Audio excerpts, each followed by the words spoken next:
بسم الله الرحمن الرحیم. تاسو ګورئ د افغان سپورټ چینل. په دغه ویډیو کې به زه تاسو ته یو داسې خوندور اپلیکیشن درښایم.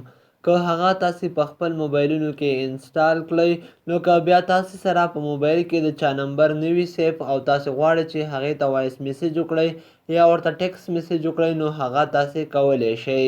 نو دا اپلیکیشن څنګه ډاونلوډ کړو او څنګه ترې استفاده کولی شو، نو ځو د ویډیو شروع کېدو په طرف باندې.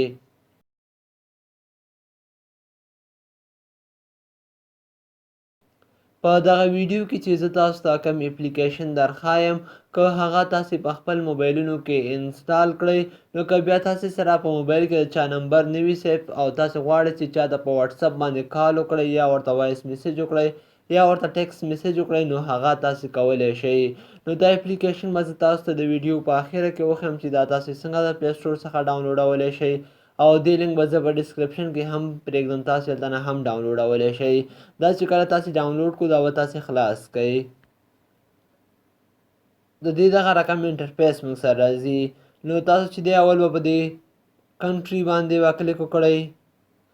چې تاسې کوم هیواد ته زنګ وهئ نو تاسې به ورته هغه انتخاب کوئ.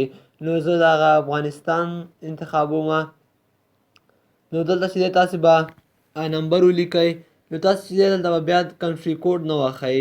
نو زه نمبر لیکمه.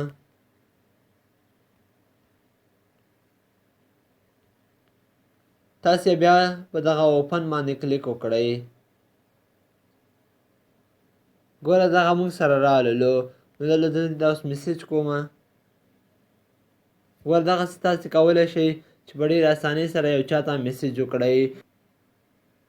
نو دا به زه اوس تاسو ته وښیم چې دا تاسې څنګه د پلی سټور څخه ډاونلوډولی شئ. تاسې به دلته سرچ کې ولیکئ کلیک ټو چیټ. دا به تاسې سرچ کوئ. د دغه اپلیکیشن نوم چې دی تاسو ته به زموږ د موبایل په سکرین باندې هم ښکاري، نو تاسې هلته نه هم لیکلی شئ.